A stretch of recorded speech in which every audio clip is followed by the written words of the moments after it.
Gold trusted gold buyers. మీరు తాకట్టు పెట్టిన బంగారాన్ని విడిపించి ఈ రోజు ఉన్న మార్కెట్ ధరకు కొనబడను.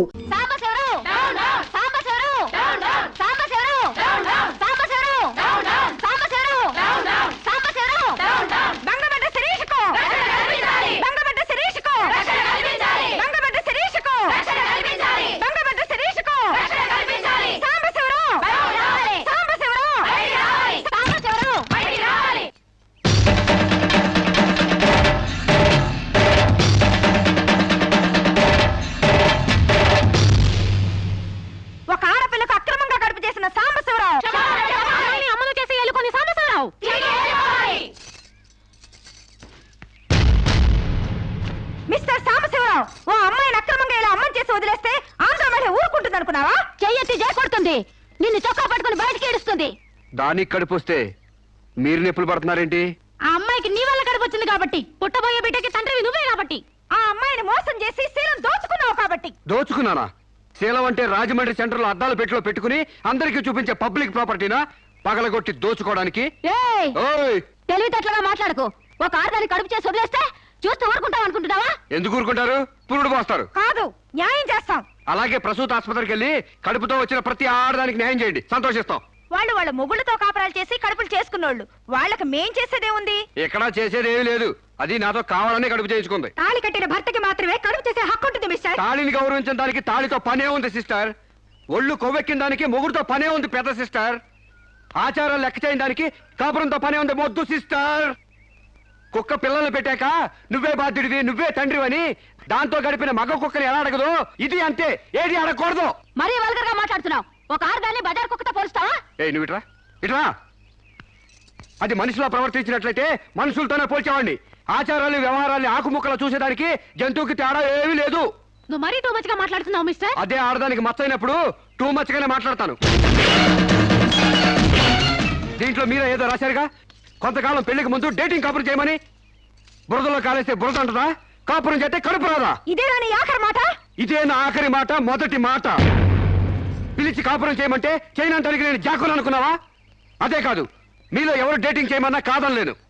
నేను మగాణ్ణి, పైగా నాది విశాల హృదయం. మిస్టర్ సాంబశివరావు. మిస్టర్ సాంబశివరావు కాదు, మన్నవ సాంబశివరావు, సన్ ఆఫ్ పూర్ణచంద్రరావు. పండించేది వరి, పుట్టింది ఈస్ట్ గోదావరి. గంజి పెట్టిన కాటన్ చీర కట్టుకుని తిన్న జరిగేదాకా చీరలకి చెవట్లు పట్టేదాకా అరిస్తే వణికిపోతామనుకోకండి.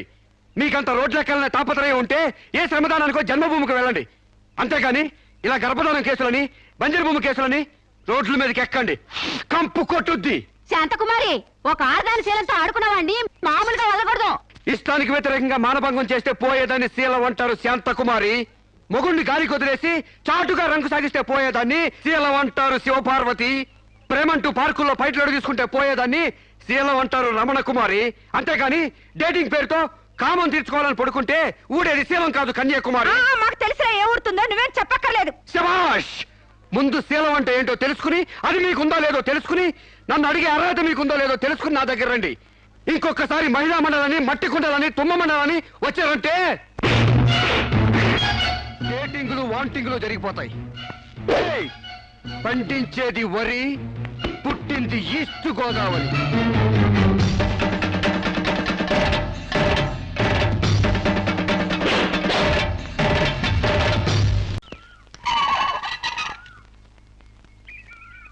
నేను జడ్జ్మెంట్ వాయిదా వేస్తున్నట్టు మీరు జర్నీని అర్జెంట్ చేస్తున్నారా? ఎంతైనా జడ్జ్ భర్త అనిపించారు. మీరు పాఠాలు నేర్పించకపోతే పిల్లలేం ఫెయిల్ అయిపోరు. ఈసారి వారం రోజు సెలవు పెట్టండి, ఓకే? అమ్మా, మీకోసం ఎవరు వచ్చారు. బాయ్.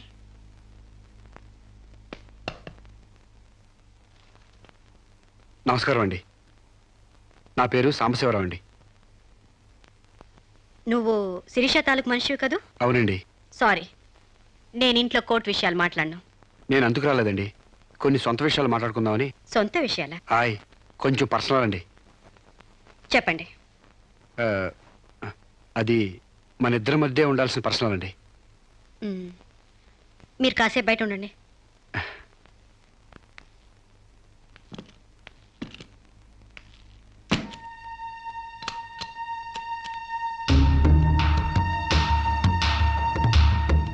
చాలా సీక్రెట్ కదండి, అందుకే తెలిపేశాను.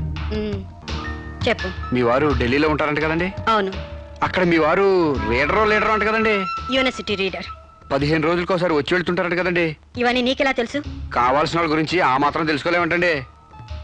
అమావాస్యకోసారి వచ్చే మీ ఆయన కోసం మీ అందాన్ని అడవి కాసిన వెళ్ళి చేసుకుంటారా? ఆ రోజు కోర్టులో మిమ్మల్ని చూడగానే నా వయసు జిగేలు మంది. మీ ఆయన ఉండరని తెలిసి నా మనసు జాలి పడింది. తేగలాగా మంచి నాజుగ్గా ఉన్నారు.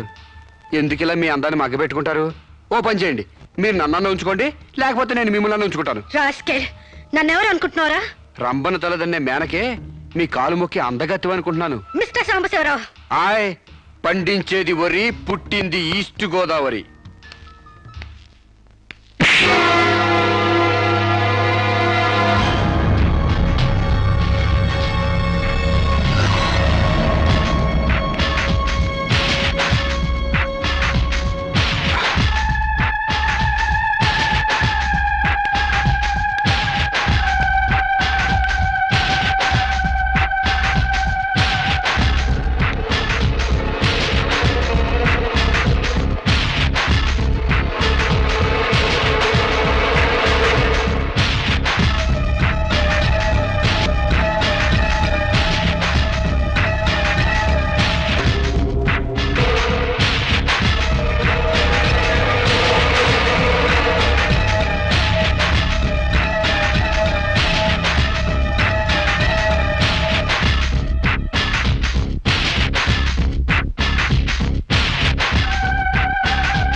మేడం, ఏం జరిగింది?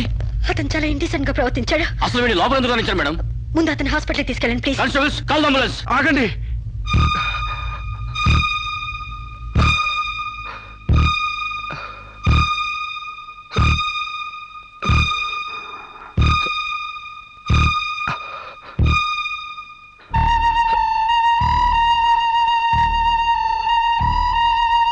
భయపడకండి అమ్మా, మీరు నాకు తల్లి లాంటి వారు. ఇదంతా నేను కావాలని చేయలేదు. శిరీష్ నిర్దోషాన్ని చెప్పడానికే చేశాను. అవునమ్మా, శిరీష్ అమాయకురాలు. నా శిరీష్కి అనుకోలేకపోయినా ఆర్తన ఉంది.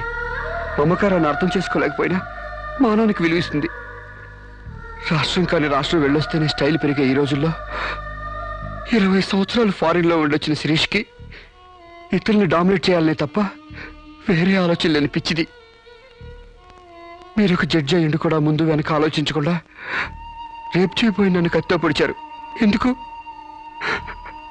ఆడదానికి ఇష్టం లేకపోతే స్వయానా మన్మధుడే దిగొచ్చినా అంగీకరించదమ్మా. నా శిరీష్ శీలం లేని ఆడదైతే ఆ రోజు వాడిని ఎందుకు చంపేది? హాయిగా వాడితోనే డేటింగ్ పెట్టుకునేది. మొగుడితో తప్ప పరాయి మగాడితో ఊహించుకోలేని ఆడతోనూ ఉన్న ఏ ఆడదైనా ఆ పరిస్థితుల్లో ఉంటే ఈరోజు మీలాగే ఆ రోజు శిరీష్ లాగా చేస్తుంది. ఎంత పచ్చి వ్యభిచారైనా ఇష్టం లేని మగాడి చేయి పడితేనే చేదరిస్తుంది. నా శిరీష్ సిగ్గు తెలియంది కానీ శీలం లేనిది కాదమ్మా. తను నా తమ్ముడిని ఏ డేటింగ్ పేరుతో మోసం చేసిందో అదేవిధంగా మోసం చేసి తనలో మార్పు రావాలని నాటకం ఆడాను. అవును మేడం, శిరీష్లో మార్పు తేవాలని నేను సాంబశివరావు కలిసి ఈ నాటకం ఆడాం. ఆమెలో మార్పు సాధించాం. కానీ లాస్ట్ మూమెంట్లో మర్డర్ కేసులో ఇరుక్కుంది. మీరు శిరీషకు కటింగ్ శిక్ష వేయబోతున్నారని తెలిసి అతను ఈ రేప్ ప్లాన్ గురించి నాతో చెప్పాడు. మీకు తెలియంది కాదు కానీ చెప్తున్నాను. రేపుకు ఉరిశిక్ష వేయాలని చట్టాల మార్పు కోసం ప్రయత్నాలు జరుగుతున్న ఈ రోజుల్లో రేపిస్ట్ని చంపటం కనీసం చిన్న నేరం కూడా కాదని నా నమ్మకం. దయచేసి నా శిరీష్ని కాపాడండి. నా శిరీష్ని కాపాడు.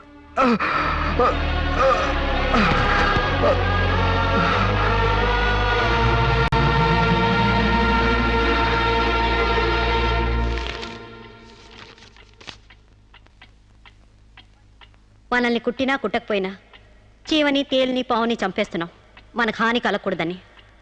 శిరీష తన మానానికి హాని వాటిల్లిందని ఒక చీడ పురిగిని చంపింది. ఒక పథకం ప్రకారం ముందు వేసుకున్న ప్లాన్ ప్రకారం చంపలేదు కాబట్టి, ఆ క్షణానికి ముందు హతుడు ప్రకాష్కి, ముద్దాయి శిరీషకి పగలు ప్రతీకారాలు లేదు కాబట్టి, ఆమె ఇంటెన్షన్గా అతన్ని గాయపరచలేదు కాబట్టి ఈ కేసుని కొట్టివేస్తున్నాను. 100 మంది దోషులు తప్పించుకున్నా ఒక నిర్దోషి కూడా శిక్ష అనుభవించకూడదు. న్యాయమూర్తి కోర్టు ద్వారానే కాదు, ఎలా తెలిసినా సాక్ష్యాలు స్వీకరించాలి. తనిస్తున్న ఏ తీర్పైనా పూర్తి నమ్మకంతో ఇవ్వాలి. ఈ 3 సూత్రాలు ఆడదానికి 3 ముళ్ళ మంగళసూత్రాల న్యాయమూర్తికి పవిత్రమైనవి. ఈ సూత్రాలపై నమ్మకంతోనే ఈ తీర్పు చెప్తున్నాను. సాక్ష్యాధారాలు పరిశీలించిన పిమ్మట శిరీష తన నేరాల్ని అంగీకరించిన నిర్దోషిగా ఆమెను విడుదల చేస్తున్నాను.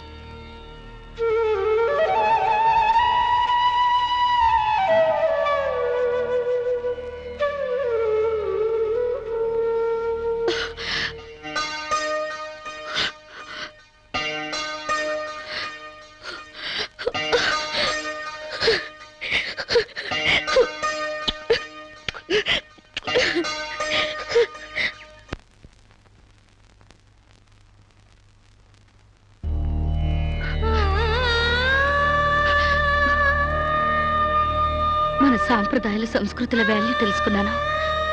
నేను మారిపోయానండి. నన్ను క్షమించండి ప్లీజ్. ఇంతకాలం మేం ప్రయత్నించింది నీలో ఈ మార్పు కోసమే కాని నీ చావు కోసం కాదమ్మా. నువ్వు చిన్నప్పటి నుంచి విదేశాల్లో పెరిగావు కాబట్టి అక్కడ యువతీ యువకుల్లో ఉన్న డేటింగ్ అనే పద్ధతిని ఇక్కడ కూడా అవలంబించాలని చూశావు. కానీ ఈ పవిత్ర భారతదేశంలో వివిధ రకాల మతాలు, కులాలు, భాషలు ఉన్నా ఒక్కొక్క దానికి ఒక్కొక్క రకం కట్టుబాట్లున్నాయి. ఆ కట్టుబాట్లకు అనుగుణంగా మసులుకోబట్టే మేమందరం ఎంతో ఆనందంగా కలిసిమెలిసి బ్రతుకుతున్నాం. కానీ వాటిని నువ్వు అగౌరవపరిచావు, హేళన చేశావు. ఈ దేశాన్ని, ఈ మనుషుల్ని అర్థం చేసుకోలేకపోయావు. అటువంటి నీకు మన గొప్పతనం చెప్పాలని, నీలోని మంచి మనిషిని బయటకు తీసుకురావాలని మేము ఈ నాటకం ఆడాం. మా నమ్మకం వమ్ము కాలేదు. భారతీయ సంస్కృతి సాంప్రదాయం గల అమ్మాయే మా ఇంటి కోడలుగా రావాలనుకున్నాం. అలాగే నువ్వు మా ఇంటి కోడలు అవుతున్నావు. నిజంగానా?